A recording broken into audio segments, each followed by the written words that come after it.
Hello, everyone. Welcome to Think Big, that it is now being recorded, which is very important. I have the first agenda item. It's a housekeeping item. We're shifting the cadence of our Think Big sessions. We want to make sure that we're using our time really wisely, especially the synchronous time, so we're dropping it down to once a month. We should have seen an update on the calendar a few days ago. So that's thing number one. Thing number two is we successfully validated the new designs, including the additional GitLab metadata. We tested it with users. We asked them to try to complete a task with the current UI and then the design of the new UI, and then asked follow-up questions to see if they were better able to troubleshoot problems or understand the history of a package. So we had a lot of successes there. Next steps is going to be partnering with the team member to kind of break apart the design into what the next steps are going to be. So we'll see the new designs hitting the package stage pretty quickly. And with that, I give it to Nick and Nico. Hi. Nick, do you want to run it or should I screen share? I think you should. Okay. I hope that the printer sound is not killing everybody in the background. Anyhow, let me screen share. So what we were doing here is that by chatting up, me and Nick had an idea on how to better handle the container registry. And do so in a way by like respecting the constraint of having pagination in every list. That's something that is mandatory for the backend. And so being able to, at the same time, have the container registry working on the project level and the group level, like without any differences, is the same code base front-end wise and almost the same backend wise. I'm first going to quickly demo it and then talk about the tech that is behind it. So this is how the new container registry look like. Before, this will be an expandable section. It's now a paginated list that you can navigate. The data is fetched from the backend. And now the biggest difference is that whenever I click here, instead of opening the section, it's navigating to a new page with a unique URL. And it's pulling down all the tags from the system. So this became like a list and details page. Well, even though the detailed page now contains another list, it can actually be enriched with the image name, image info, whatever info we want to put here. So why this is very different compared to the previous approach? Well, besides that there is an animation, I don't know if you can appreciate it in the screen share, is that actually this is a front-end navigation. It means that every time I'm going back, this is cached. I'm not refetching the info here. This is like the slowest call that we have in the system along with the tag. So this is a huge performance boost. So I can jump in and forth between the tags and this generates zero problems.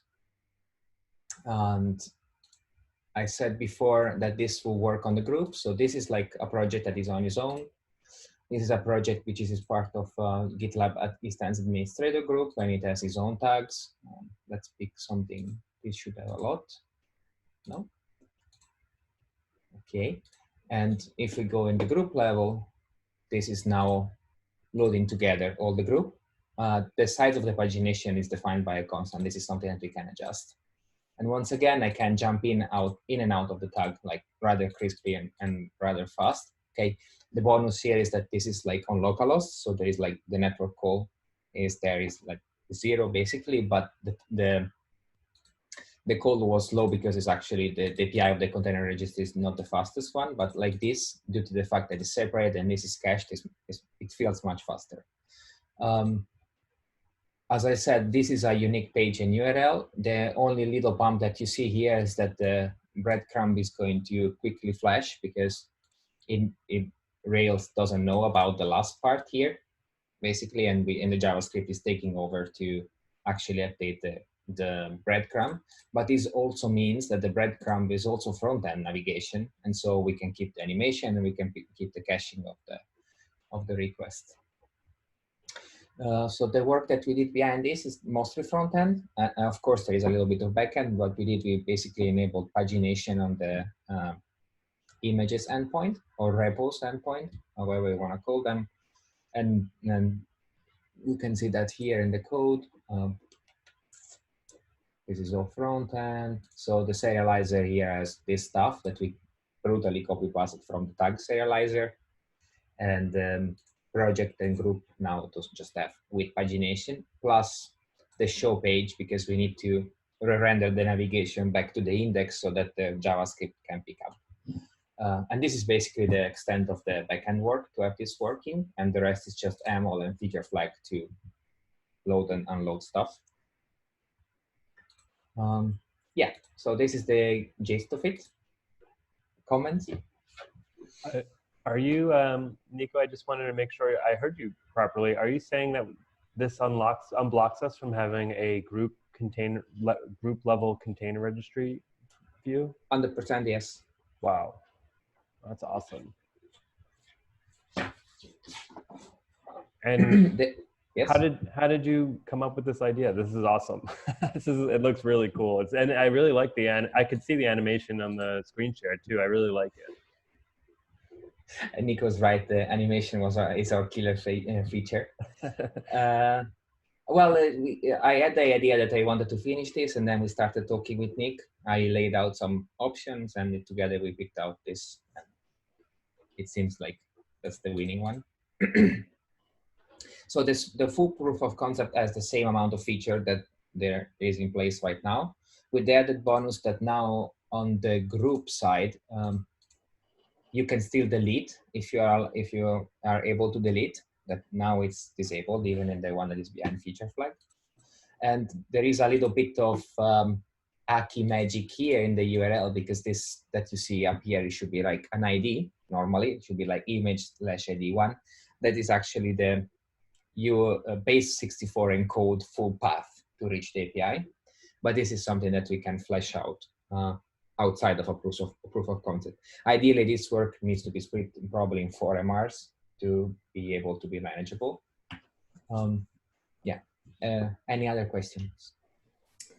So is this pulling the live tags, or is this like sort of like pre-populated data? Because I know like currently when you open the Encordium section that has the detailed tag section, like it takes a while to load. It's the live. That's very, very fast. It's the live tag. Okay. Did you do something to like speed it up, or? Nope. Well. This is like pagination again inside. It takes a little bit more, but I think it's manageable. Very cool. And definitely like the UX and the UI needs some polishing, but I think this is now all view, so Ian can suggest anything and we are able to do anything on top of this, as long as we have the info from the backend. Okay. I'm curious, is the way that you have these, like, you know, like the whole, I know it's just the animation of switching from one page to another, but it makes me think about if we can compartmentalize that into like a component when dealing with packages. Like maybe there's a view where, depending on certain package managers have like more nested kind of like file setups. So it'd be kind of cool to have like something where it's like when you click it like scrolls into the next like folder and you can view different package files. Just an idea. I think that's what Nick suggested already, that if this is something, it's a like view pattern that we like, we can actually port this to the full structure. Maybe Nick want to add something that's cool. Yeah, so this animation and transition actually came from the JUnit work that I did at the end of last year for Verify.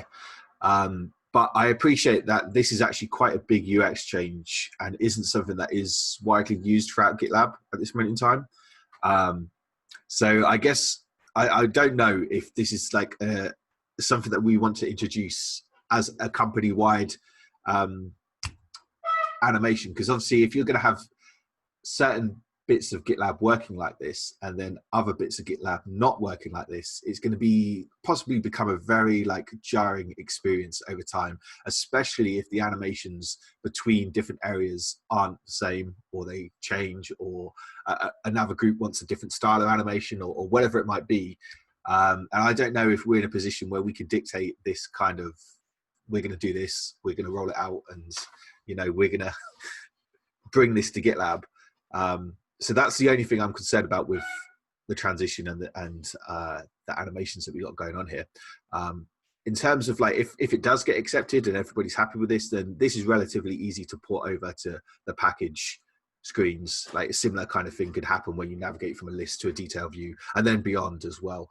If you're switching tabs inside the package details, or if what Steve was suggesting there, some kind of file browser, if you want to click down through folders and stuff, like that kind of thing is relatively easy to bring into that area as well. Cool. I added a link to our doc of kind of what I was trying to explain there of, you know, moving between files. If you were to go to that, you can see when you click on one of those file links, it like goes into the folder in a similar manner, but it is actually a different view.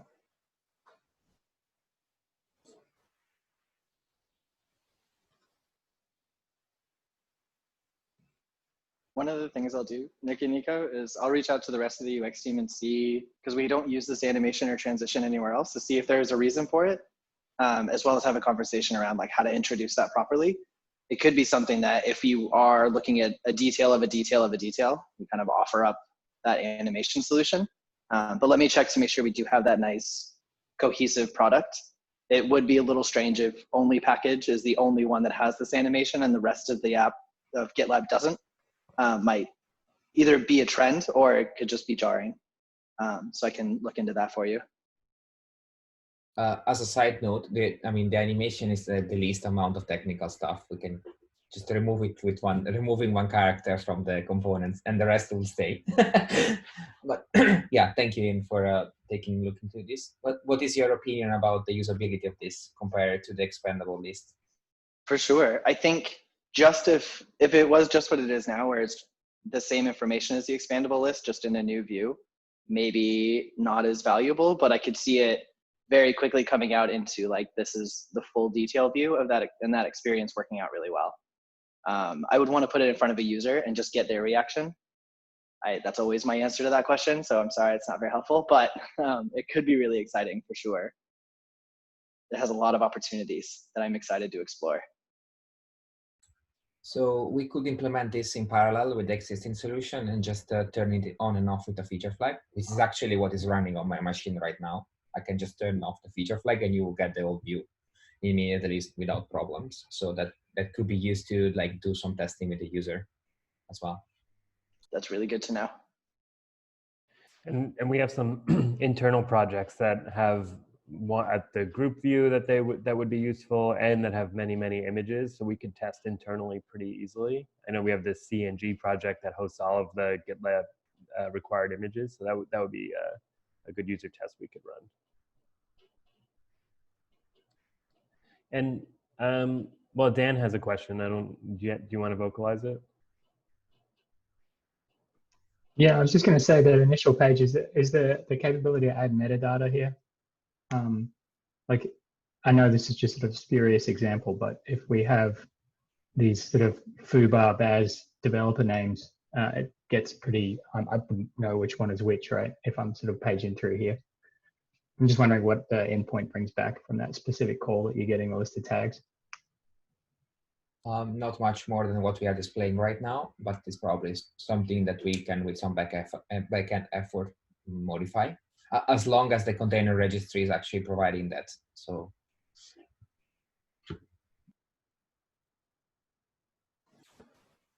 I'm just trying to remember, this isn't totally related, but those Docker API endpoints that do the pagination, they don't have the ability to do like a search query.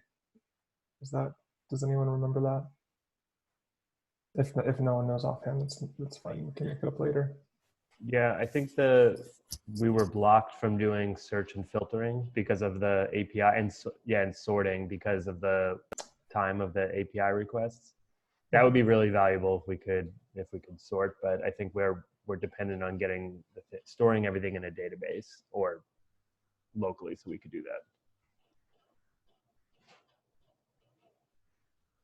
But this is, I mean, for me, this is an improvement because now I could see all of my like high level images much easier without having to like, and then dig into the tags once once I'm ready, once I find the image I'm looking for. It feels much faster.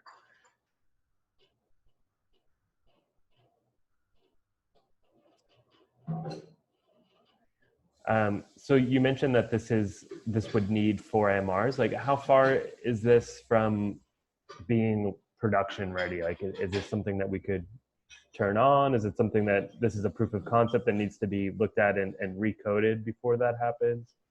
So I think the front-end code is final, probably 90% final, because we reuse most of the production code that we have, and whatever we didn't reuse, we use the same pattern of the design tab, which uses the same technology and same technique that we are using here. So view router and this kind of stuff. So we are following a already established pattern.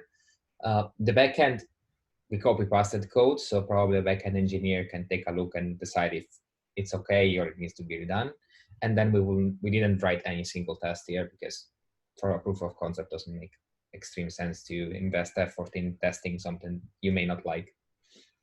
So the front end should be ready. Yes. Is there anything that you both wish you could have done or wish you would have done to this that you didn't, that you have in mind for like what comes next? Yeah, I personally wish that we could actually display the image info here, because this is a unique URL. So I can copy this, send it to you, and you can open it in your browser, right? And if you don't have the image info, like at least just the name of the path or something, it's like, where am I? What I'm doing, who is this? Because you just get the tag info.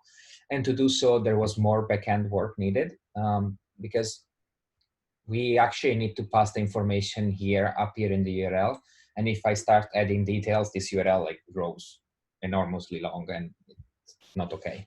And so we will need to modify the API to work by tag ID, probably, instead of like, now we have a path that we can eat to get this. So there is a little bit more work on the backend side, but I think it will be valuable. But it can also be an iterative step where here you are perfectly in context, where you are navigating from the list to the tags. And then if you're refreshing the page, you have a little bit less information. That's something that we can leave on probably in the beginning. But maybe Ian here has better opinion than me. That was actually, excuse me, where my head was at, is how to like make this detail view a little bit more robust and fill it with the information our users are looking for about the image that isn't specific to the tag. If we could get that, that would be a huge win for sure. I agree with you, Nico.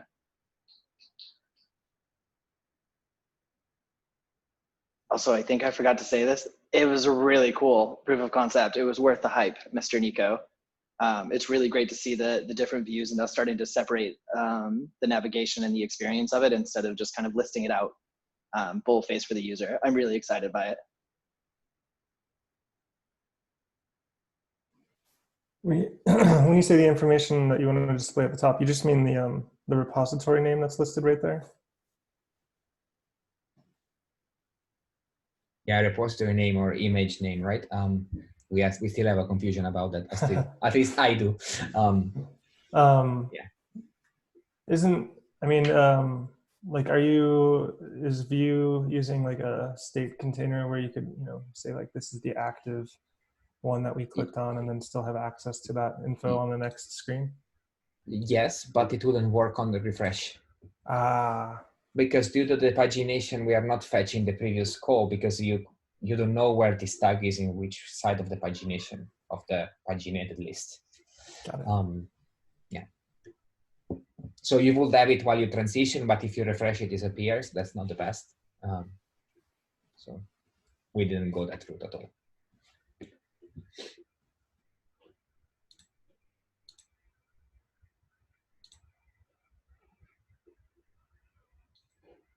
I think I can stop screen sharing so I can view the document again. Yeah, so the other thing I was going to say is that we now have the capability to actually start prioritizing work in the container registry. So if there's like really valuable features and work that we can be looking at, we can start working on those things and prioritizing them accordingly with Haley and João. So it might have blocked us before, but we're not necessarily blocked on that stuff anymore if there's super super useful stuff to work on. Another thing that is to add is that by adding pagination to the list endpoint, we remove one of the concern. I think, forgot the name. Somebody mentioned that we don't have a pagination on the list endpoint. That's a little bit not okay. For the images, we have for the tags, but we don't have for the images. And that's why the current implementation of the group level container registry is sitting behind the feature, disabled by default feature flag, because there it grows even more, like because we are listing tags from different repos. And so we will solve that concern as well. And it will open the path for searching, for sorting, and whatnot.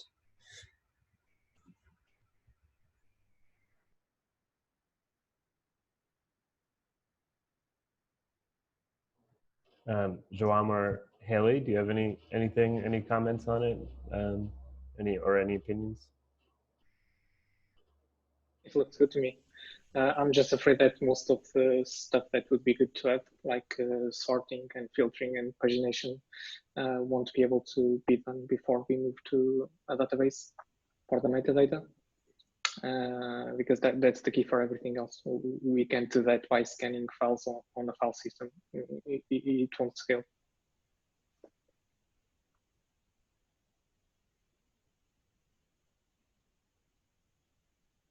But Ian can correct me if I'm wrong. We can't really have pagination and sorting until we have like a UI that has then a pagination for the tags, like how it is right now, right? In the same place. That's not a UX pattern that we want, correct? Yeah, so one of the things we need to avoid is the pagination side of pagination, just because the mental model for a user is going to be really confusing really quickly. Especially if they leave the experience and come back, it'll be really difficult for them to know where they're at. That's why we've been avoiding it.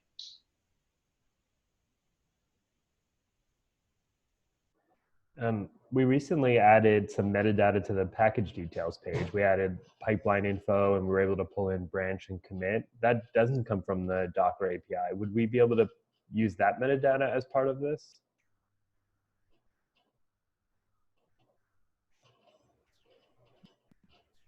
I personally don't have the info.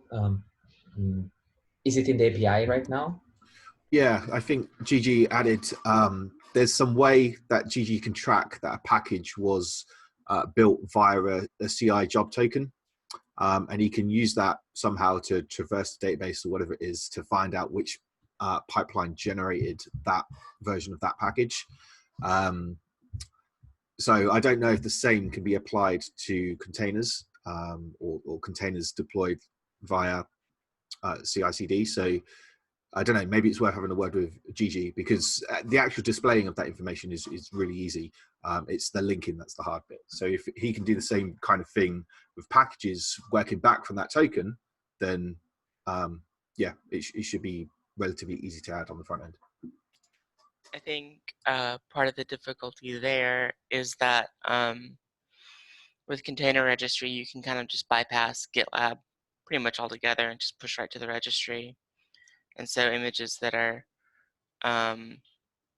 created in that way, that you're just pushing up from your laptop, they're going to be invisible to those kind of methods because they're just not intercepted. The same is true now for the packages. Like if I npm publish, we won't show that data in the details screen. But if I publish from using CI, or at least using the job token, it will show up, I think is the idea. So I wonder if the same is true for an image, because probably the majority of images are built using CI, and I suspect that's true, although we don't have that exact data, but I think many more images are built using CI. So if we could show that, that would be really valuable, because we know from the research that Ian did that a big reason people go to the UI at all is to either verify that they're using the right image or to troubleshoot something. And so being able to tie it to a specific pipeline or job ID would be really valuable. If that is the case, and we can work back from a job token to verify what pipeline has produced an image, then potentially we could also display like the last pushed containers, couldn't we? Which is something that users have asked for in the past, is that they'll push something to the container registry and it won't show on the first page because due to whatever the ordering mechanism it is, it's way down on page 50 or whatever it might be. But if we're the ones tracking the pipelines and we know when the pipelines are finishing or when they succeed, then we could have a section at the top that would display latest pipeline builds or something like that. And that might not, you might have to do a further API request to go and get the details for that particular image or container, but we could leverage our database there to then display those latest potential images and help our users a little bit. Obviously, the scenario exists where they could just push via Docker or whatever, and we would have no information whatsoever, and therefore we can't display it for those. But anything done CI/CD, potentially we might be able to do something there. I think we should definitely investigate that idea. Every user that I've talked to, as soon as your team kind of passes the 10 to 12 people mark, consistently, like all of our images, all of our containers are all built by CI. We don't even touch Docker anymore. It's just like auto happens. And those are the people that are also producing enough images to struggle to find the latest one. So there's definitely the possibility that a large group of our users will be aided using that kind of pipeline roundabout. Especially considering how many of them use it. I'm just wondering, Tim, do we have a way to find out, or a way to look at the data itself to be like, this image came from CI and this one did not? So we could actually get a number to make decisions like that? No, we don't. Well, I should ask Shoam because we were just talking about container registry data. I guess we are passing some things to Prometheus, he was mentioning, but I think no, but just based on the user interviews that I've done, I think it's like an exponential difference, because if you are building something from the command line or using the Docker client, it's maybe like you're doing one image, but if you're building something from CI, you're building on every merge, on every deploy, you're building many images. So I think it's logically, it shouldn't even be close, I don't think. I'd agree with that, for sure, based on the research and what I've heard from users as well. So how are we going to evaluate that? Feels like there's several action items that we've got here in the notes. It sounds like the big question we have is, can we know that an image was built with CI job token or a deploy, maybe, or a deploy token? And if so, can we display that information in the front end? And then if that's true, then the next item on the decision tree would be, can we have some kind of like recent activity feed added to the user interface that would show like the most recent images that were built? And if that's true, can we then link to those images and go into the next phase of like usefulness? So I think we could start with maybe asking Gigi, since he just worked on adding the pipeline metadata. And yeah, sorry. I'm just giving the full scope, you know, just the happy path. Unless someone else knows if they reviewed Gigi's code on that. I don't know if Steve or David reviewed the pipeline, adding pipeline to the package details page, if you reviewed that code, if you know that's extendable, but it sounds like we need to follow up on that.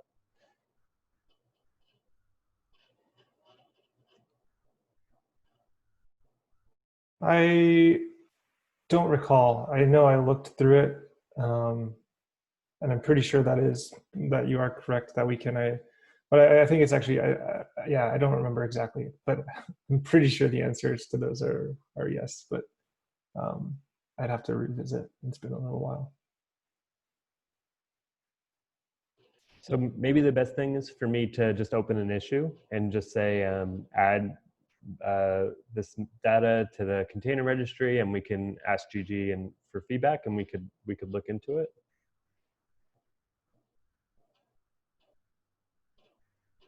Okay, I'll take that as a follow-up item then, Dan. I have a question. How do we decide if the proof of concept is something that we want to pursue, yes or no? Should we, I don't know, discuss on MR, open an issue? I don't know. Dan, I don't know, maybe Dan has some idea. What's the best workflow? Say that again. I'm sorry, Nico. I was trying to find the MR that Gigi added that with. Sorry, say that again. I apologize. Yeah, no problem. I was wondering how we decide if the proof of concept is something that we want to pursue, yes or no. Like, do we open an issue to discuss this? We discuss this on the MR that I linked, or I don't know, in the Slack. Yeah. So generally speaking, we want to get as much of a view of this to people who need to be involved or can add value. Maybe is a better way to put it. I'm very aware of the iteration office hours we've been doing recently, so I'm trying not to be gating with these sorts of things. So what I would suggest is, I think it sounded like what you've got here is either viable right now as a proof of concept, something that we could add, with a couple of questions around whether we could use the UX that is the UI functionality of that animation. But you said you could disable that behind a feature flag. But otherwise, that's not subtracting too much from the value that you've added here with this proof of concept. So I would say this is kind of like MR situation, because you've already got basically the work here.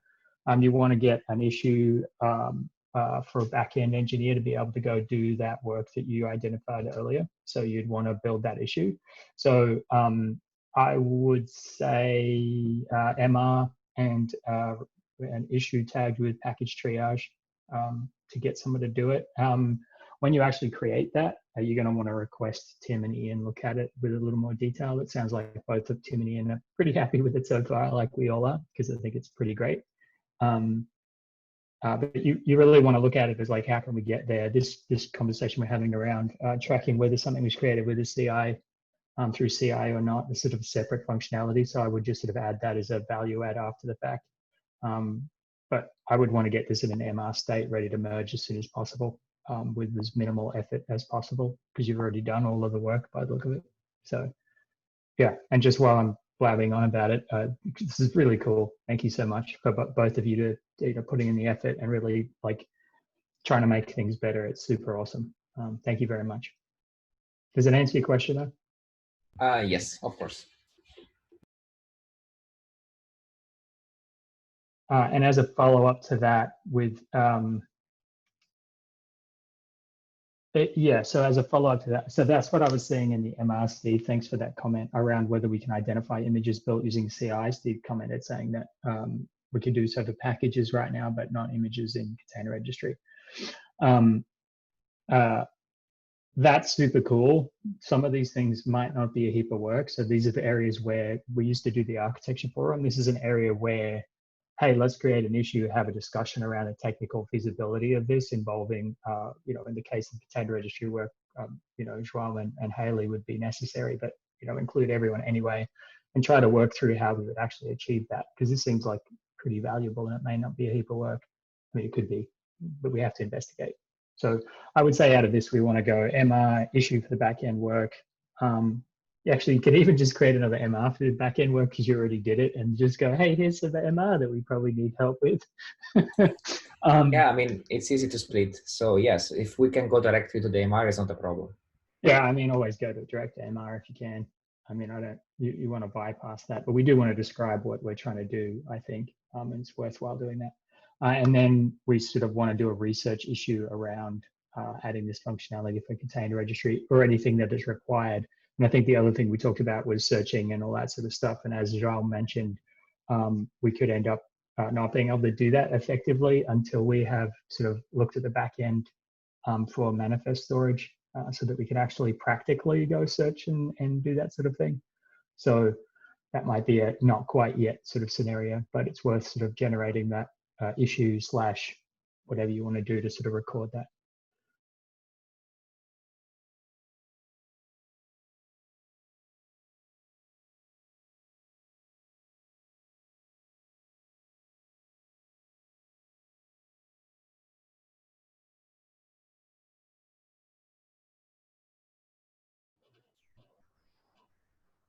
Okay, that sounds great. Is there anything else on the agenda that we should go through today?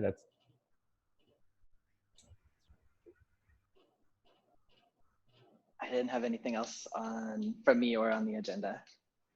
I had one quick thing that is not on the agenda, if I could breach protocol. for 5 minutes. I will just share my screen quick because we have the group presentation for CI/CD next Tuesday, I think, or it's next week. I can't remember exactly which day. And I put together a topic slide that I just wanted to share. One question I hear very often from prospects and from sales is, when can they replace my existing universal package manager vendor, not to name names, with GitLab's package offering? And so this is not a comprehensive list, but I did try to come up with sort of the top 7 items that we can add. And so I just wanted to review this list and get feedback from people and see, is anything seem odd here? Is anything missing?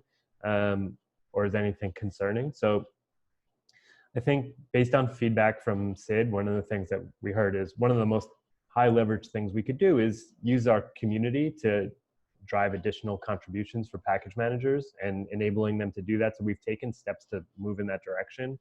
We created documentation, scheduling office hours. I'm trying to reach out on some of the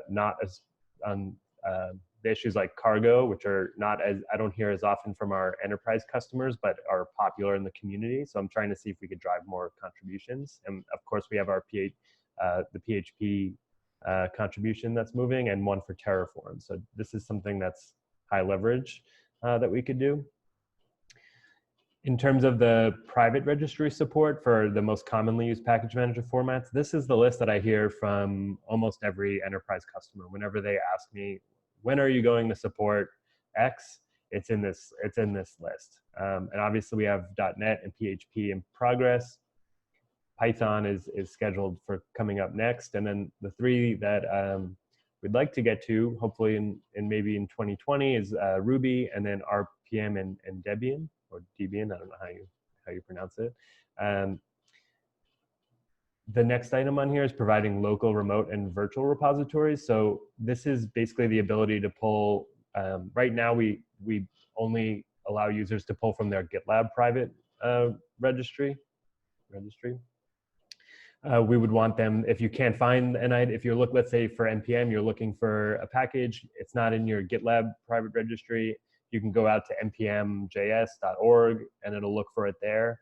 And then the virtual repository could be some combination of both. This is how our competition usually handles this.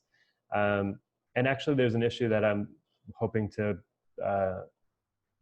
put in one of our upcoming milestones that will handle this for NPM, and we can see how that works, and then if we can extend it to Maven and NuGet and our other package managers.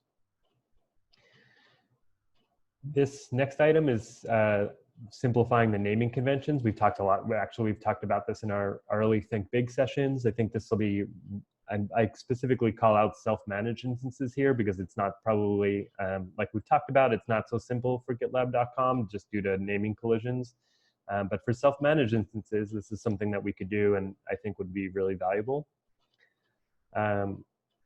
A seamless experience with CI/CD, I think this needs more definition. And actually, you know, if you haven't seen, there's a new role that's opening up where there's going to be a team that works on templates and cross CI/CD workflows. That's one option, but I'm also thinking about things here like the ability to delete images easily via CI/CD.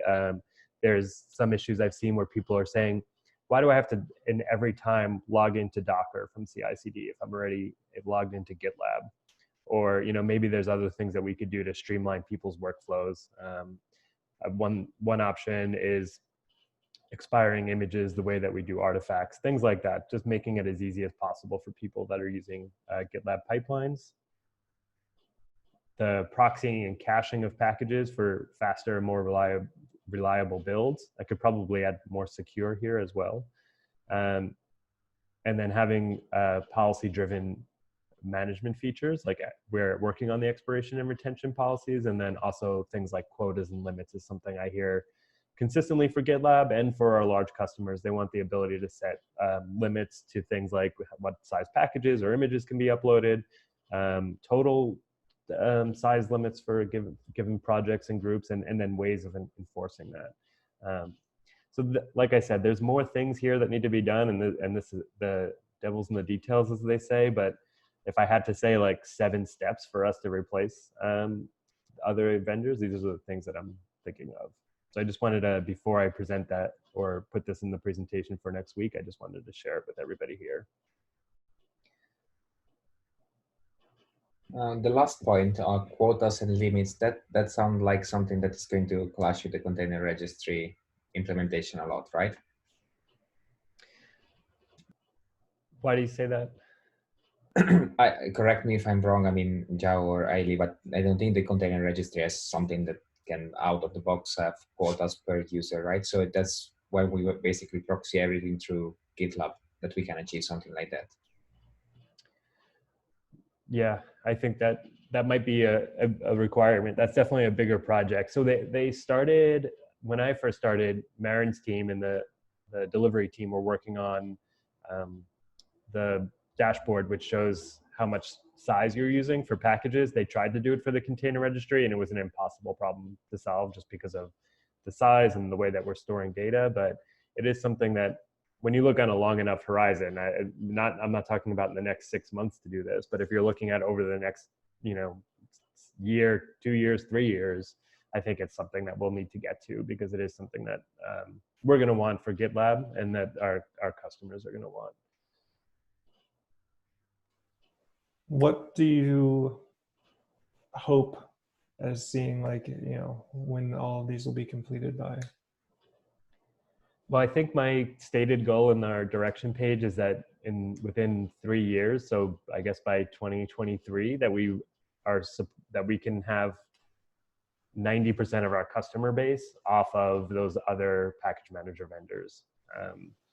So I think it is a long horizon, but it is something that I do want to aim for. So that list, as you see it, at least right now, would achieve that 90% roughly? Yeah, and assuming that you inserted all of the subparts that are included, all the sub bullets. But yeah, I think that would get us there, with the exception of, we probably want a migration strategy would be another key step that's not in there. So giving people an easy way to migrate from their existing vendor to GitLab. I think having something like that will just make developers' lives a lot easier and make people a lot happier, and make that would be another step. Maybe I should add that to that list. Just 7 seemed like a perfect number, Yeah, you gotta get rid of one if you're gonna add that. But yeah, I see that this being really like what we're working on over the next several years, and I think that will get us to the goal, assuming that there might be new requirements that come in, there might be new things that come up, but looking at it now, that's sort of like what I'm hearing from users, what we need to cover, and what the market and the competition's doing, at least. Hey, Tim, is this recorded somewhere other than in a Google Doc? No, it needs to be, actually. It probably should be added to our direction page. Yeah. So my suggestion, based on seeing a lot of SID feedback, is to not have this stuff in a Google Doc when it should be somewhere else, and then just, well, I've heard Sid say it multiple times, you could screen grab what's in our handbook or what's in somewhere else and put it in a spreadsheet. But just like this planning stuff, it should be somewhere available to people that don't necessarily know the document exists. Yeah, I just created this yesterday, so I think I'll add it. Where would you like to see this as a person? I would start with the direction page, but I would love to have like an epic. I would love to have an epic of epics or something like that, because this is a pretty long-term goal, because then, you start talking about limits, and that's an initiative that the engineering department has ongoing that we haven't done enough work on yet. And so when you start mentioning limits and those sorts of things, Steve's done a little bit of an investigation in that, but that's work that I know I need to promote into our workflow pretty soon. I wish this format was better for people to chime in with the jokes that we're making in the chat. So yeah, I would put it in the direction page, absolutely, because this is a direction thing, 100%. Okay. And then I would love to see, like, even if they're barely fleshed out, some epic stuff, because I can then align some of that work together with now that I'm meta epic. That was not my joke. That's funny. It's David's joke. Yeah. So yeah, that works for me. Does that sound? Oh boy, It's getting bad. There's puns going on. I apologize, everyone. It's very distracting. Do we have a better place for it, do you think? No, that Visions? sounds great. Yeah, Yeah. I think the direction page sounds great because realistically, this is the question I'm asked most often, and I've found myself answering it in different ways in emails or in conversations. So I think if it was in the direction page and stated so clearly, it would really help.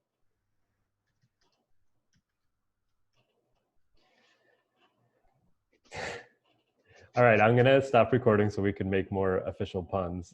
Unless anyone has anything else to add before I do. Should we add puns to our handbook page? Is that? I think that's a great idea. Yeah. All right. That sounds good. Thanks for that, Tim. Awesome. Okay. Here comes the voice.